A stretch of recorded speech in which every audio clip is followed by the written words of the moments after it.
Hey guys, welcome back, and this is how to switch back from Gemini to Google Assistant.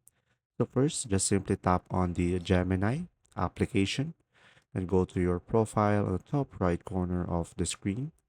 And after that, as you can see down below, you should be able to see here right away switch to Google Assistant. So just simply tap on that.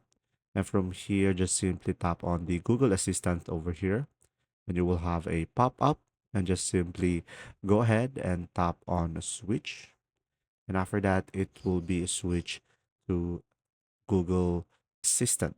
And now when you try to have the assistance, as you can see, it will be Google Assistance, and from there you should be able to switch it from Gemini to Google Assistant.